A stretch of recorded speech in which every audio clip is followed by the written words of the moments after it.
So you're off. Thank you. We're going to start on time. I love that. Good evening, everyone. Thank you so much for joining us. And I wanted to just give a kind of a shout out to everyone for taking the time for some culture and some conversation at a time that I know is just full of immense change. My name is Shana Dumont Garr, and I'm the curator based at Fruitlands Museum, which is one of the properties of the Trustees. And I'm really pleased to be here tonight with my colleague, Catherine Shortliff, who's an engagement manager at Fruitlands, and also the visual artist, Jane Marsching. And I wanted to just provide a little bit more background information about Jane, and then welcome her to speak about her Artist in Residence project. So Jane Marsching is one of 4 female artists in residence that we have for 2020. And I'm really happy to be able to be supporting 4 dynamic and just brilliant artists in this most uncommon year. And so in addition to being an artist in residence at Fruitlands Museum this year, Jane is an interdisciplinary artist who has focused for years on climate change and issues of the environment. She's an associate professor at the Massachusetts College of Art. And she also had a related project called Deer Harbor Radio, which was a nomadic bike-powered love letter and recording studio that most recently kind of took place in a mobile manner in New Bedford, and was also part of an exhibition titled Local Ecologies that appeared at multiple venues through the UMass Boston system and was curated by Rebecca Uchel, who also I know thinks a lot about issues that we're going to be talking about this evening. So before we move on, I wanted to just thank Jane so much for taking the time to be here this evening, and then just kind of give you the mic. And if you could please share, and I'm going to go ahead and share my screen so that we can show some images alongside her voice.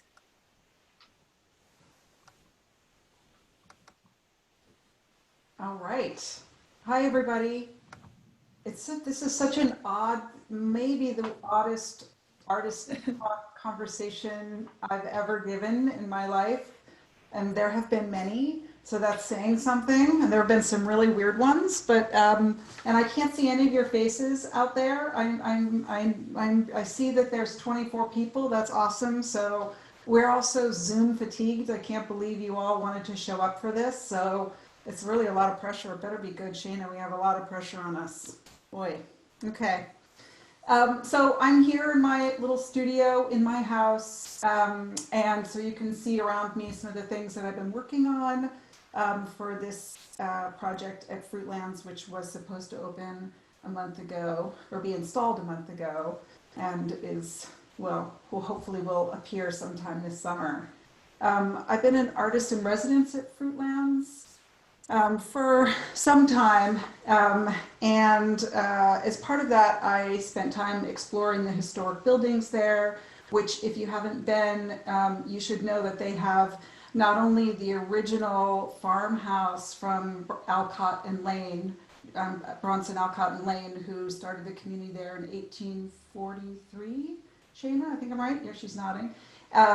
So not only is that there with some of the furniture, etc., but also a Shaker building, a Native American longhouse, and they have in their archives quite a lot of different materials from Utopian communities. So I'll let Shana talk more about that, but it's a really cool place because there's so many different communities that are thinking about and practicing community collective action and trying to be an ideal society in some way. So there's a picture. You can see the yellow Shaker building on the left, and the far building is the farmhouse where I'm going to site my project.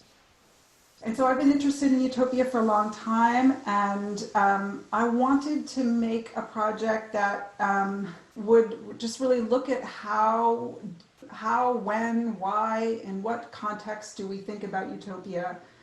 And really, frankly, the fact that we rarely think about Utopia. We think a lot about dystopia. If you look at the CW network, there's nonstop shows about zombies and the end of the world, and there are no shows about utopian communities. And I personally want to be part of creating a more just, healthy world, beautiful world, and I don't want to be part of imagining dystopias. That's a personal choice of mine. So I was particularly interested in Fruitlands and other utopian communities and how they have done that in the past.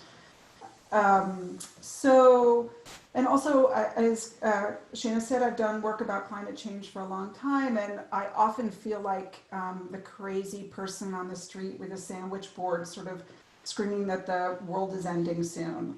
And so that it is in contradiction to what I just said, where I wanted to be a person who thinks about a positive, just future, but I'm also really worried about what is barreling towards us in the form of climate change. So it seemed like a really apt moment a year or so ago when I first started thinking about this, to be able to think about what we want to have happen and why is it we don't think about that, and what are the conditions in which we could foster, fertilize, and foment a really radical imagination of the future.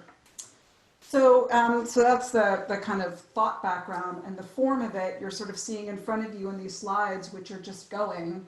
I made a backpack.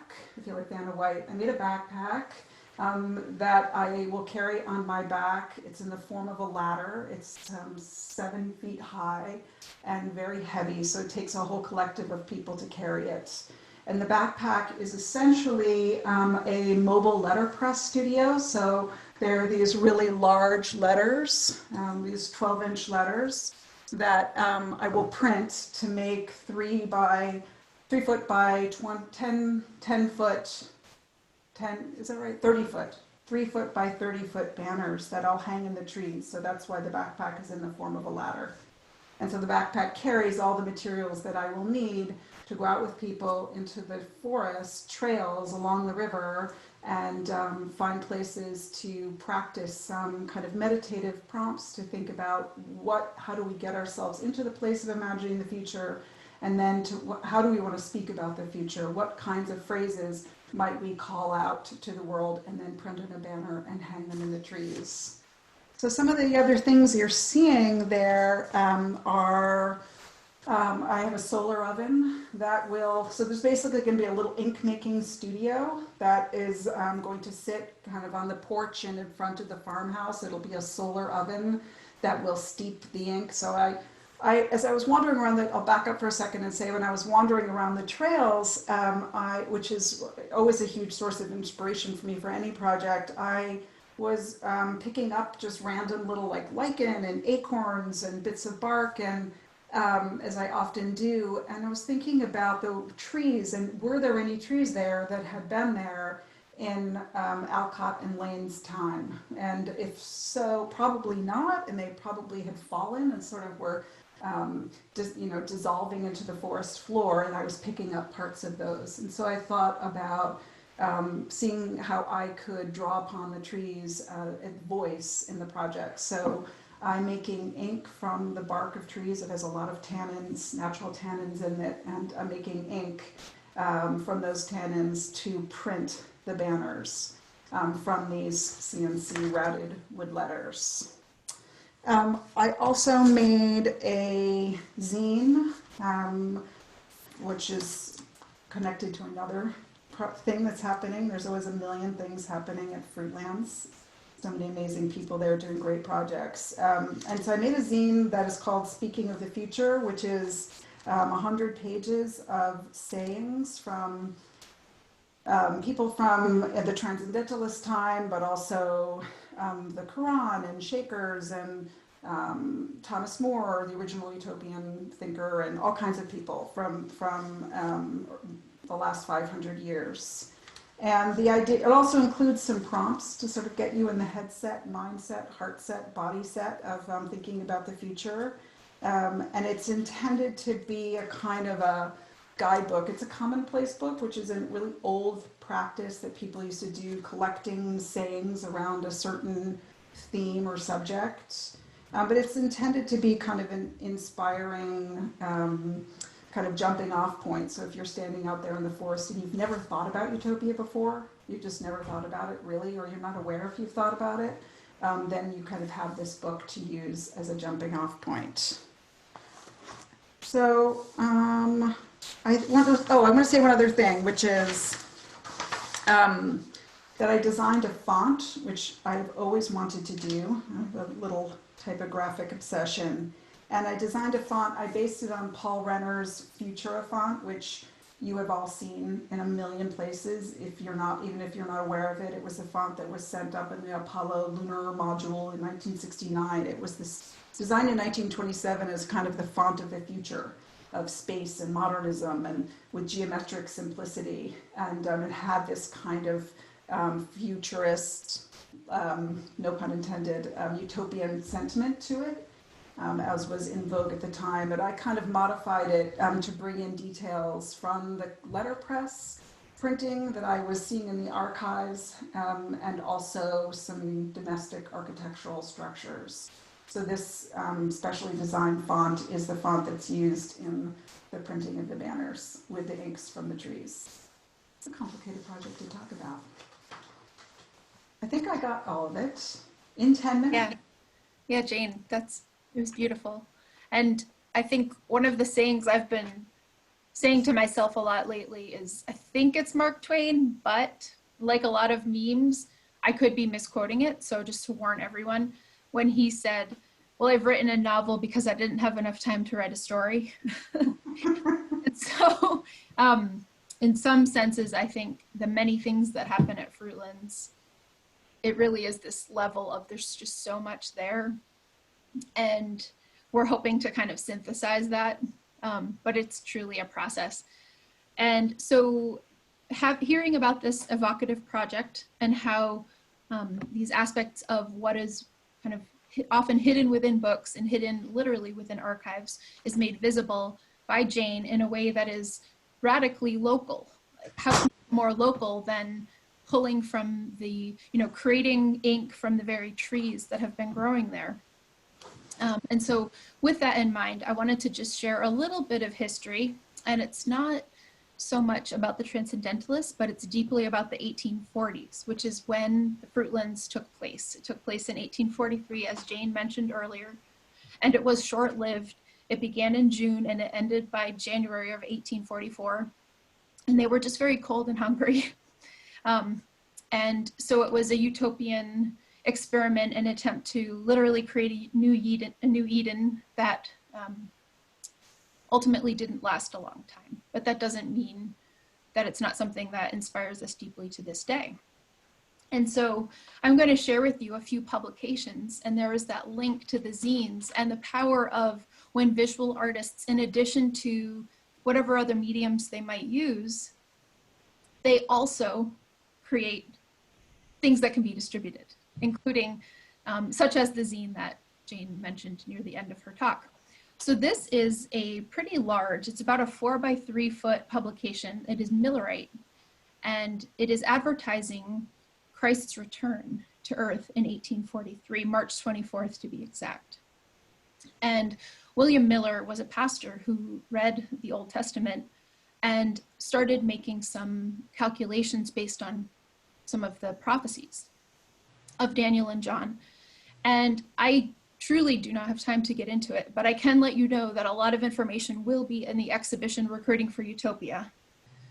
For now, and for the purposes of this talk, what I want to share with you is this really persuasive combination of image, number, and words. And when I first saw this, I was just transfixed. And then when I realized it was printed on fabric, and its original intention really was didactic. It was for a revival, and it was hung outside at a tent, and it was probably flapping in the breeze, and there was likely some kind of reverend with his pointer stick quoting and pointing and, quoting and talking, and there's this persuasive thing going on. And the closest thing I could think of to today, especially now that we're all at home quarantine, is a meme shared on the internet with a persuasive little line, and you might share it. So the Millerites in their time had way more people paying attention to their message than the Transcendentalists. a huge factor of people. 1 out of every 4 New Englander had some kind of contact with Millerite ideas. Whereas with the Transcendentalist, it was a tiny pocket of maybe 500 people who were really talking about Transcendentalist ideas at that same time period. So this is another publication. This was a handout that might have been handed to you when you arrived at that tent. And this is courtesy of the Boston Athenaeum, image used with their permission. And the reason I show this as well is just to show that progression that you see with these animals that are meant to be taken from, you know, to reference biblical quotes. But there seems to be, because of the way it's laid out, there seems to be this progression of, okay, well, okay, a lion with wings is kind of scary, but oh my gosh, look at that leopard with 3 heads. What's happening? And so really just looking at how it's laid out and the combination of text and image, that's part of what we're thinking about here. And this is a chart created by Shakers, who really didn't create a lot to convince people to join them, but Shakers also had a peak in the 1840s with 1840s through 1850. And the Shakers really were, you know, the Transcendentalists knew about them, thought they were interesting. And this is another thing that was created a little bit later. You can see 1887, and this would have been a time when less people were Shaker, and they were thinking, well, let's share our message. Maybe if we share it really clearly. What if we lay it out beautifully and use certain colors? Maybe people will read it and say, oh, okay, I get it. Now I'm going to join you. And then this is a more commonly understood Shaker image, which was truly private, even private among the Shakers when it was made. And this is a gift drawing that was considered, I mean, this would have been something that was considered really a personal thing that was made between the person who received it from, you know, God and the Spirit and themselves. And they might have shared it very rarely even beyond that. They were kept in drawers. They were never hung on a wall. But notice how there's still 2 registers, and it's organized with some symmetry and with a border. And there's a lot in common with it if we compare it with some of the things that were considered, you know, made for wider distribution. And that's something that I'm really curious about, is that combination between individual inspiration and what we might think to help ourselves personally further our own ideas, and the things that we make in order to share it with others. Sometimes it's very similar, sometimes it's different. And I'm not here to have all the answers, but rather to share a couple of interesting ideas. And then finally, I wanted to share this lithograph titled Camp Meeting. And it's a little bit earlier, from 1829. But if we just look for a moment, first at the setting. So this might help give us an idea of the setting of that first poster that I showed you, the Millerite banner. But then if we look at the people, and it's predominantly females, and a lot of them are kind of holding their hands up and they look like they're about to faint. And I want to kind of question that.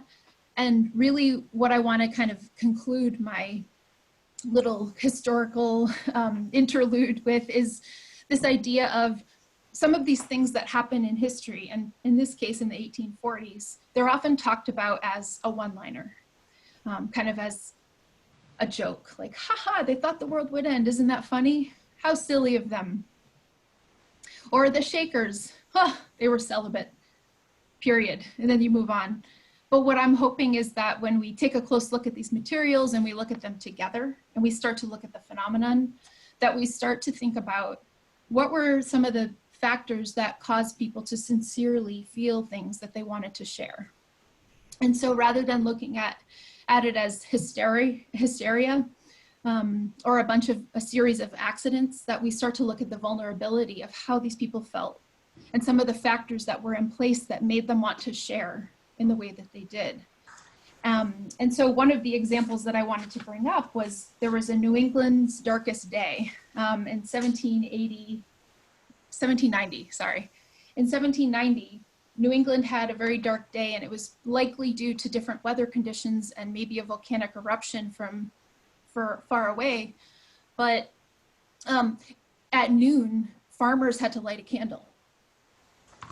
They didn't have NPR to turn on to reassure them, to hear the familiar cadence of a reporter's voice saying, people are thinking this is from a volcanic eruption.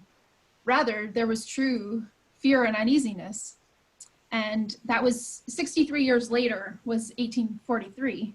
So I'm not saying that was the single factor, but if we start to think about, other things that might have been happening to help people, feel so uneasy. I mean, there was the Industrial Revolution. There was this idea of multiple faiths that you could join and not just one single church. And that probably in and of itself was quite alarming to what had happened before. So just setting up a couple of these different options as a way of thinking about other times when people felt deeply unsettled and how they responded to it. And finally, I wanted to just bring up, we also are hoping when we are able to open Fruitlands, we're having a contemporary zine exhibition. And this is a design by Tim Devon, and he is a Somerville-based librarian, and he also makes publications like this, mapping out Utopia. And hi, Tim, if you're on tonight, you might be joining us. I wanted to share this as to come back to my first point about being local and what Jane was saying about why is Jane walking the specific Fruitlands woods? Why wouldn't she just walk the woods, closer to where she lives?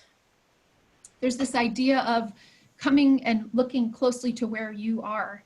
And Tim was hanging these posters around Somerville, and some might initially say, like some street art might be initially understood as, oh, they want attention, and it's ironic in the end, and just keep walking. But if we really pause and say, no, I mean, this is a way of wanting to connect.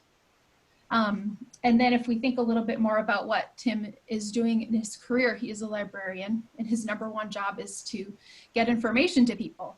And he does it not only in his day job, but also by doing walking tours and then creating publications that show different sites where he lives, in the very town he lives, where counterculture has tried to come together and to look for a new way of being.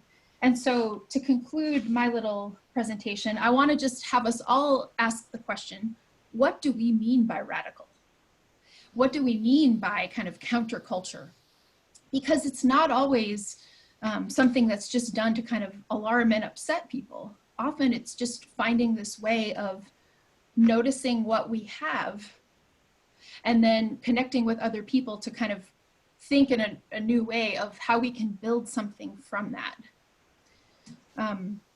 So that being said, Jane and I thought there might be an interesting question that the two of us could answer, and then we're hoping that some of you who are here tonight could ask us some other questions, and then Catherine's going to come in and we're going to kind of just have a conversation. So my first question for Jane, and then a little bit for me if there's time, is how has COVID-19 changed your practice as an artist? And how has it also just changed your full outlook on the world? Well, somebody once said to me, you should always answer the question you wish they'd asked. So what I will say is, what I will answer is how it changed the project, if that's okay. Yes. You know, I think it's magical and incredible that we are all thinking about the future all the time right now, like in a way that we weren't 3 months ago. And we are seeing, in magazines and newspapers, just endless trying to figure out what's going to happen. What do we want to have happen? Is this a moment where it's an opening for possible change? We're seeing the total breakdown of our system that we just didn't focus on before, right? That was smoothed over, and it's baldly in front of us. And I think it's really exciting, the idea that there's a break, a crack, and out of that crack can grow the weeds of utopia. I don't know what that looks like, of course, but I think that so for me, that's the big thing. So if I started the project thinking, oh, well, people aren't really thinking about utopia, so how can I sort of create an environment in which they do. Now, instead, I have to somehow figure out with people how, so we're already seeing there's some kind of possibility here. Okay, so then where do we want to go with that possibility? So it's kind of like we're one step further down the road than I thought we were when I first started working on this project. So that's kind of exciting. Thank you. And yeah, if we are to narrow in to the project, I would say this time spent in unexpected quarantine for me has given me the space and the perspective to think about how important, but also how, I don't know, how difficult connection can be, and how easy it is to be sincere and to think that you did your best to say something really well and clearly, but by the happy accident of the mood of the hearer or really what language they might already have to hear something, and maybe they don't quite have the vocabulary that you have and you might not be using the shared language. There's a huge gulf of misunderstanding. And that's something that I've been thinking a lot about during this time, and how lucky we are that we have art and aesthetics to have this extra way. So it's not only words, it's also image. And that image could be the thing that kind of causes us to pause and slow down and to maybe go back to see something, think you understand it, but then it's the image that causes you to pause and then go back and then maybe ask again. So it's really all for me about time. It's about this new nature of thinking about time. And just feeling so fortunate that we have your thoughtfulness to think about, you know, the font type and the size of the letters. And things like that, that might speak to someone differently than, oh, you chose the exact right Charles Lane quote. Right? There's just so much more to it. There's all these different textures to it beyond it. I love that you're focusing on sincerity, right? It's kind of such an old-fashioned virtue. Don't you think, sincerity? Like, I don't think it's something that we are, you know, taught or, you know, like it's held up as a meaningful thing. I think we experience it as such, but I don't know that it's out there, and that, you know, cynicism is much cooler, right? That's like really, and I think it's also often people can be repelled by it in today's world. Like a lot of people's initial reaction might be that irony was intended. So I do think if we are able to slow down and if we are able to put different things together than we might initially have, we could start to see that. We could start to pierce through whatever assumptions we might have first had. Yeah, and then with that sincerity and kind of leveling with what people are really trying to say, hopefully we can truly let things that happened in history inform some of the decisions and some of the knee-jerk reactions we might be having to today. Mm-hmm. And weirdly, because COVID has become, like everything else in an election year, it's become a politicized thing, I myself am embracing my feelings of confusion and how sometimes I feel like going out and mingling and how I'm thinking, oh, that might not be the thing that my typical, the way I might fall typically in politics might fall. But I like that. I like that dissonance. And I like that it's finding a little bit of a shade of gray in a time that we're just truly being tested. Yeah. So I think this is actually exactly at 7:30. And so we could start to answer questions and just kind of continue with the back and forth discussion. And just so everyone who's here this evening knows, I don't think we have the capability of hearing you, but I could be wrong. But no matter what, we'll restate your question before we answer it. So, Catherine, did you want to come in and? Yes, hello. Hello. Shall we stop sharing the screen so we're a little larger? Yes. Let me go ahead and stop share. All right. There we go. All right. Great. So we have had a couple of questions come in and had some ahead of time as well. So I'll start with one to Jane that we had a previous question and another that has come up that is related about your ink making process. And wondering, is the ink, this is a question from Sylvia, who is asking, is the ink of the bark from specific trees? And if so, what is the cultural or spiritual meaning of those particular trees? And perhaps with that also, what is the process of creating your ink then from those trees? That's a great question. There's a kind of practical answer, which is that some barks have more tannin in them than others, and therefore will yield ink more readily than others. So there's that. So for example, walnut ink is something that you can easily get because it's so easy to make. And oak trees from which you would get oak galls and make black ink, which was the ink that all early Bibles were printed on, etc., yields a very dark and easy to make ink. So some of the choices are that. Other choices are about trying to figure out which trees might have been there the longest. I just gather stuff off the forest floor, so I'm a conscientious forager. But I'm also interested in as I said before, what might have been there since 1843.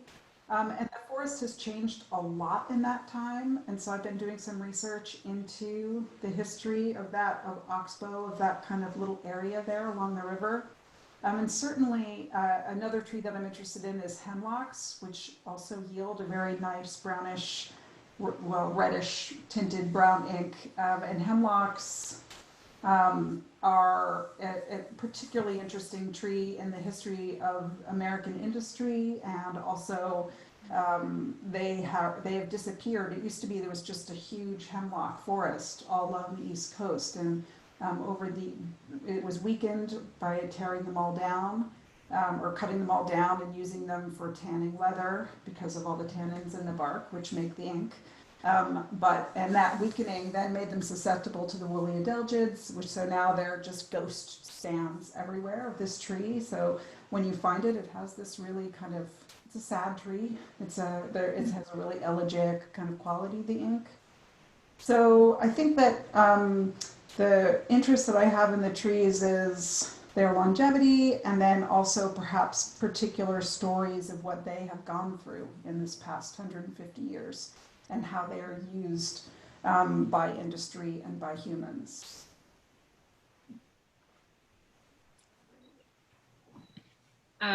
Great. And can you speak a little bit more to the actual process that you go through in making the ink, and how long does that take for that tree litter to then become? It's super easy. You should all do it. You get some bark and you chop it up and you boil it and it makes ink. Wow. I would like it. I know you'd all like to hear some incredible alchemical magic that's happening. And there is really cool things you can do. You can add rusty nails, which bring iron, which kind of chemically changes it. You can add, there are many things you can do to make it more more UV resistant, to make it bind to the paper together, all kinds of things. But in the essence, the bark, it's like tea, right? It's tannins. Yeah. It just comes out in the water. It's not really that complicated. And so heat makes it happen a lot more quickly. So if the bark sits in the solar oven, which gets up to 300 degrees, it'll steep the ink more quickly. And one quick little thing I wanted to just add to that is, I'm glad to hear there are questions and curiosity about the process, because that's part of what people will see first when they come to visit, in addition to a couple of banners hanging from trees as they walk down the very steep hill. So for those of you who haven't yet been to Fruitlands, I do hope you are able to make it out there. this year. And when you arrive, you'll see there's kind of an alarmingly steep hill. And when you come to the base of it, you'll see the historic Fruitlands Farmhouse. And near the front porch and near the entry of that house is where we'll place that solar oven that Jane has created. So there will be an ability to see the ink making in process, kind of this passive process, because of what you've created, where the power of the sun will be what heats the steeped bark. Yeah, and the original Fruitlands people, Shana, you can help me with this, but I think they didn't want to, they were vegetarians, they wanted to do the least amount of harm. It's basically like they only wanted to pick apples that fell from the tree kind of thing. Yeah, ultra vegan. Ultra. It's not a technical term, but. And they had to labor pretty hard. When you go to the farmhouse, you could see how much labor went into absolutely everything that they did. So it seemed really quite logical to me, just like total logic. There was no magic in it again. It was like, this farmhouse is a place of labor, and I have a certain kind of labor in the project. So let's just put that on display so people can see and be part of it. That's great. That's a wonderful transition into a couple of questions that are coming up here, really specific to Fruitland's tie to this project.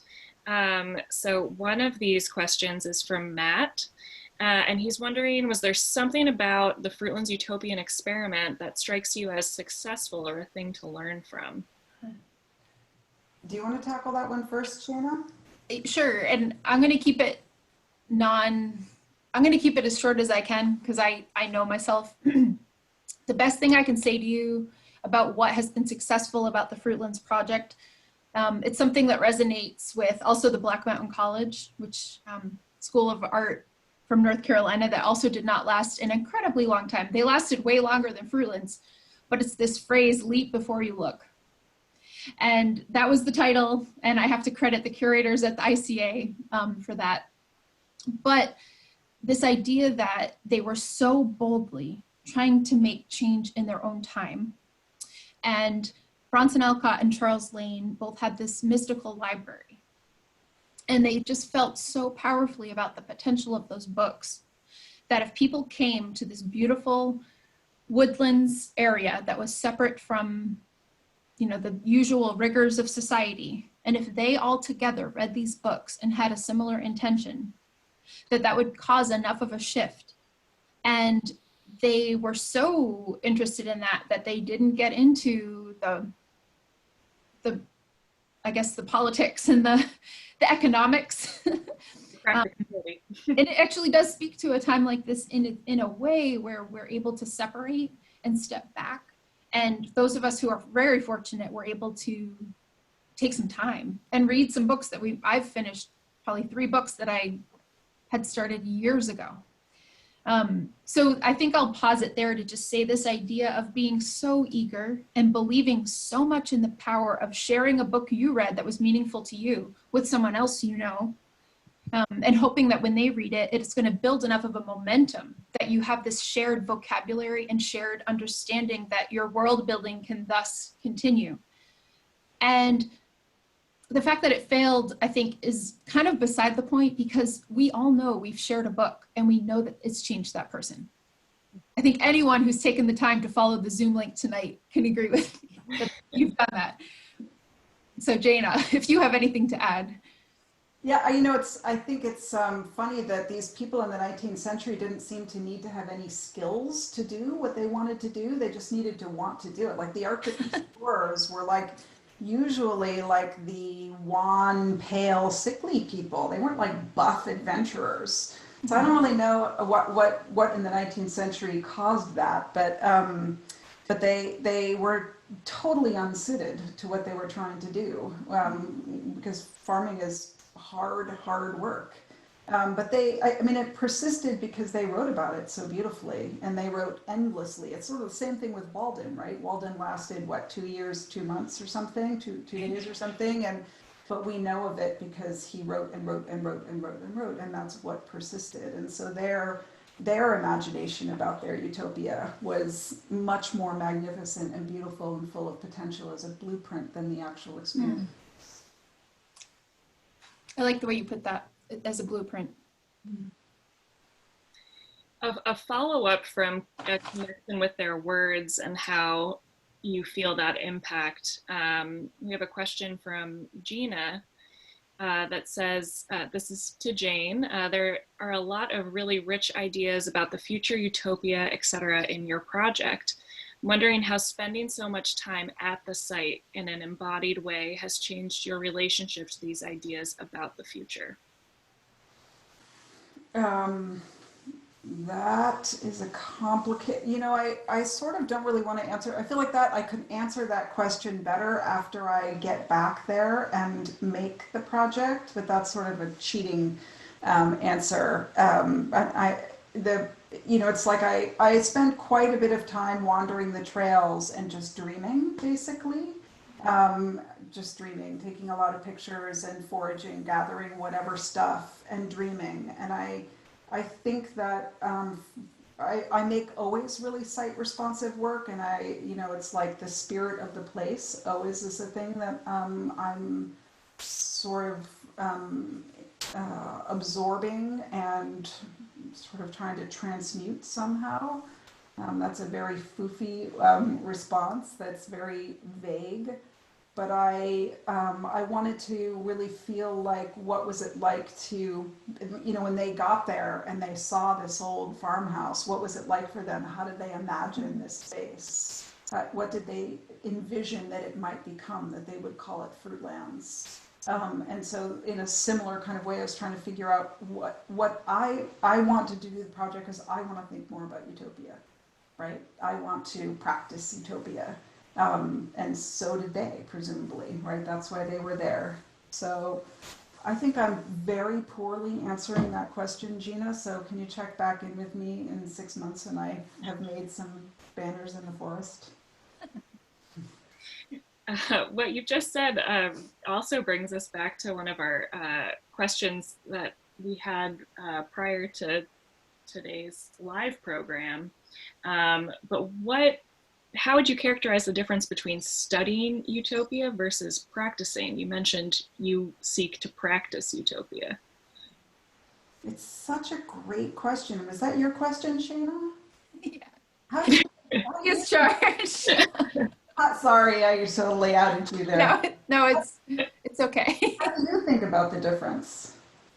Well, I think I have to be honest that I identify a lot with Bronson Alcott. So whenever people make fun of him, I'm just like, oh, I often live in my mind. And when you put something into practice, it often is harder. And so actually working with someone like you, where you say, here's how I literally did something collectively.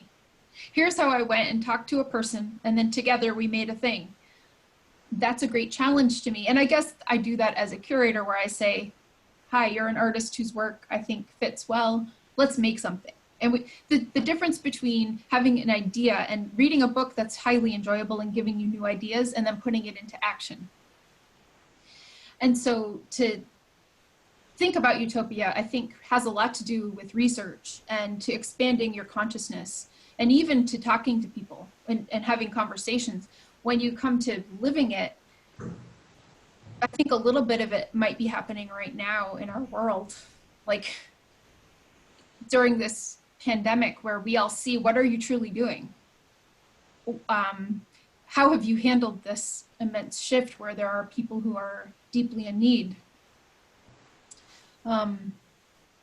So I guess that's kind of my answer that I'm thinking while I'm saying it. It's not very well rehearsed, and I'd be happy to hear from people who are tuning in as well. But I think it is a really nice question or it's this difficult to answer question of, you could have the best blueprint ever, but is it going to work in real life? And it comes back to questions like of capitalism. How can we can talk about it, we could acknowledge it, but how can we escape it? We think we want to escape capitalism, but then we realize that even the way we communicate on social media is sometimes this exchange, or, so that's a fairly wordy answer with a couple of my ideas that I'm happening with right now. Nice. All right, we have a question from Michelle, which I will kind of a multi-part question. I'll start passing to Shana and then pass the next parts on to Jane. But can you tell us what the fabric was that was used for the historic banner that you showed? And following up from that, of highlighting the understanding that the Alcotts did not wear cotton because of their connection, because of its connection to the slave industry, and asked would wool have been used, which I know is an interesting question in the context of Fruitlands. Yeah.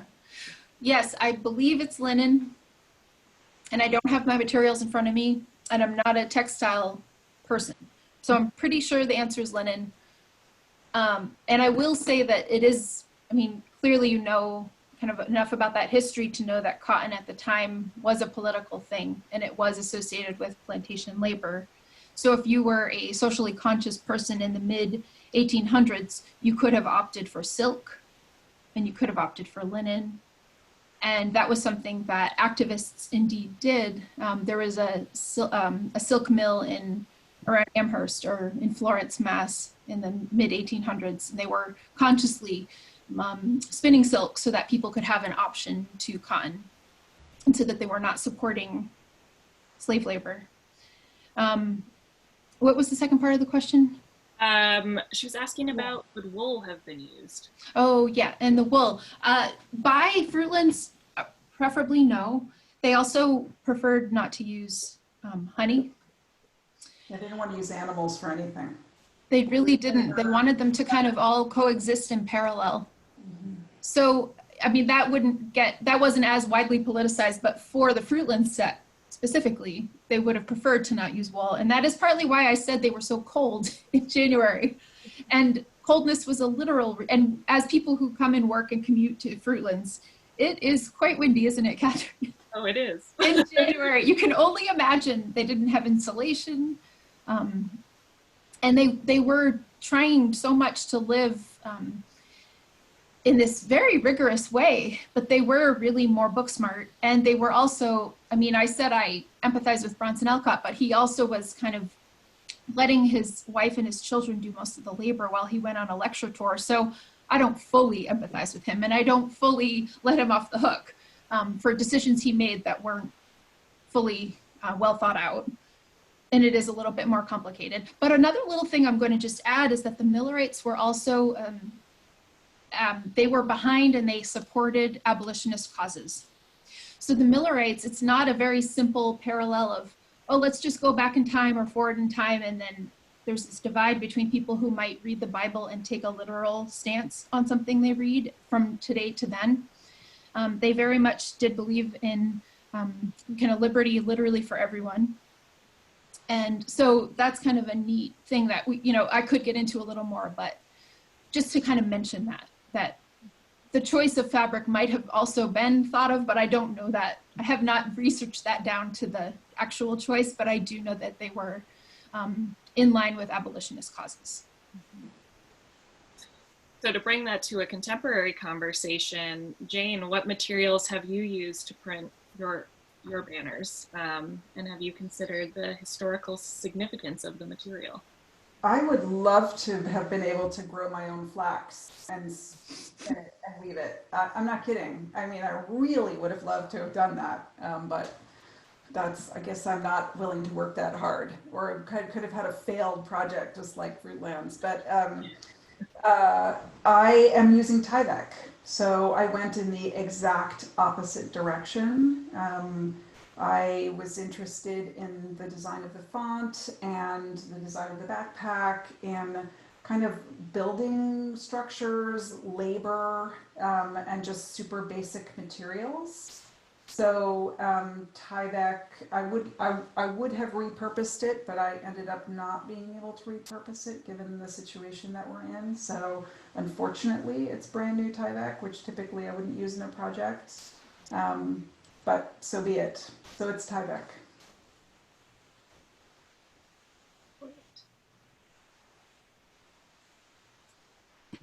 Okay. I'm realizing we had an earlier one that I don't believe I have pose to you yet, which is a question from Christine, asking, is there a plan to preserve aspects of this project, to archive it, such that it becomes a part of Fruitland's story and can continue to inspire and educate people? Great question, Christine. Yeah, thank you, Christine. Such a great question. And I will say that the number one thing that I love to do as often as I can is to create publications that help document things. And in this case, Jane led that fully and authored a zine that brings together a lot of the quotes, and it pulls together her own research on the archives. And hopefully we will be able to keep some of these in our collection. And the museum does have a permanent collection, and we have works by past artists and residents. So it's very much within possibility that we can do that. And one thing that is also wonderful is video. So we are using video documentation. Jane created a beautiful and evocative virtual studio visit that many of you might have seen, but we will also be working on documentation of things that are happening on the actual museum grounds. And I just really love that flexibility and the access that video provides. So there's so many different ways that it will indeed become part of the Fruitland story. Emphatically, yes. Fantastic. Let's see, looking back a little bit to earlier in the conversation, speaking about the endurance of reading and sharing reading with a group of people. Alice asks, do we have information about which books the Fruitlands group read? Yes, we do. And it's thanks to the dial. And I mentioned the dial, which I'm sorry I mentioned it for those of you who have not become transcendentalist nerds yet, that it was published in the 1840s. One of the editors was Margaret Fuller, but also Ralph Waldo Emerson. And Elizabeth Peabody was a publisher right out of Boston. So wonderful that it was a female publisher at a time when that was quite rare. And they published a list of the library as an advertisement. And one of my pet projects that I have not yet done much about is to recreate that library. And I think that would be a wonderful thing to have on display, especially interactively in the Fruitlands Farmhouse. So anyone who's joining us tonight who's interested in helping me, let's talk. sgar@thetrustees.org.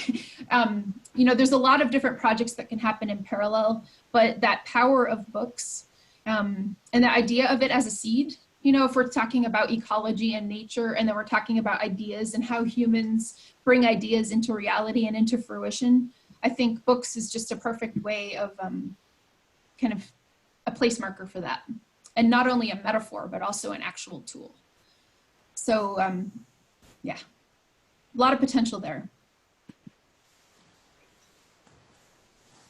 Okay, for Jane, this question is from Tim Devon of our print on the PowerPoint. I've always admired how your work responds to contemporary events, from shouting manifestos when Obama was elected to Deer Harbor Radio. Are you working on anything new now related to COVID and current times? Hi, Tim. Were you, I think you were on the bus. Were you on the bus? You were shouting manifestos with us on the bus?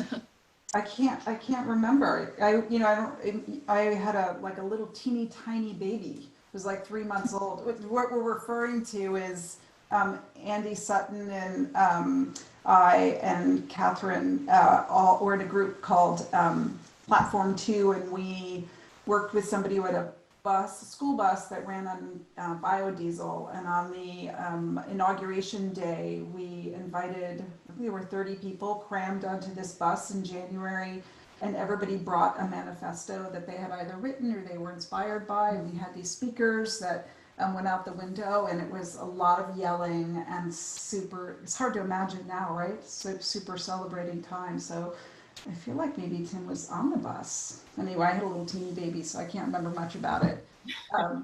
But Tim, what am I working on other than this project? I have some nascent things that I'm working on, a project with lichen, because I like the idea of trying to, lichen are so sensitive to air pollution changes, and also they are a commune. So it kind of builds off this project. There's 3 species, right, who are interdependent, and also they are incredibly slow going. So can I create a project that will last 100 years? And then what does it mean to create a project that will last for 100 years right now in this changing world that we live in? So that is the project that's kind of growing out of this project right now. Thank you for asking. And he says he was on the bus. Yay! Excellent. All right. This is a question and comment, really, from Jessica, who asks a question about the concept of Eden and how that informs your work. As an artist, you are like a gardener harvesting what the earth yields. The handmade quality of your project is very redemptive in this time of COVID-19, which has arisen because of our rupture from the earth.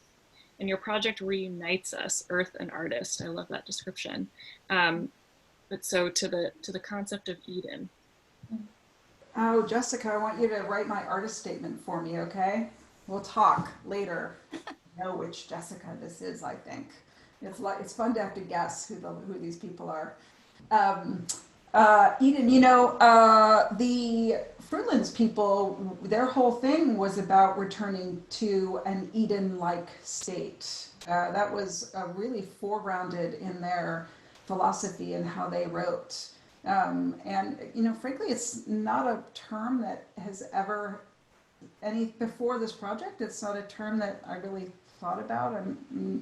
Christian symbology has not ever been a thing for me, but I do have this slightly embarrassing feeling about wanting to make things have a kind of pure, natural, unmediated,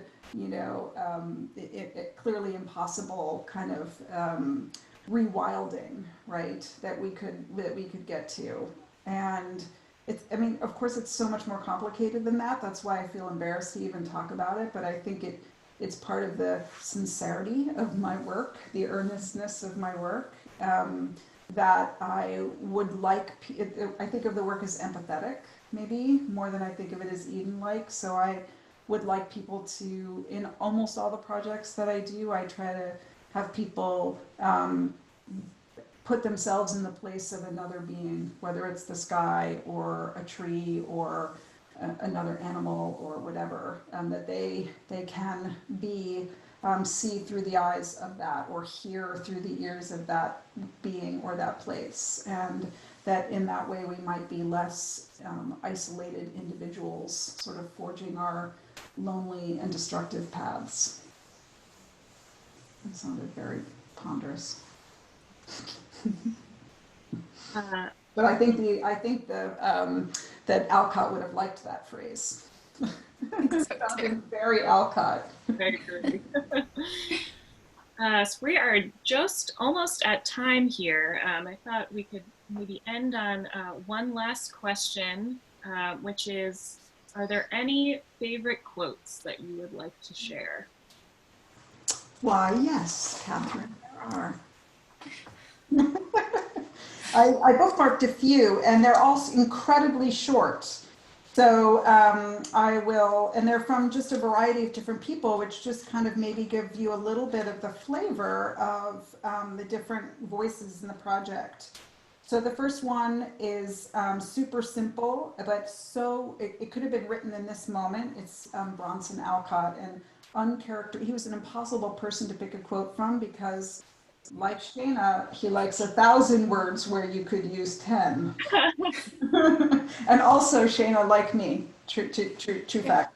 So, but this one is, hope is the watchword now. Super simple. And then Rebecca Solnit, right, who's our priestess of hope. Hope is to give yourself to the future, and that commitment to the future is what makes the present inhabitable. And then I just want to have one more from Robin Wall Kimmerer, Indigenous ecologist. We are dreaming of a time when the land might give thanks for the people. Which I really love that. Good. That's a great thought to end. Yeah. Conversation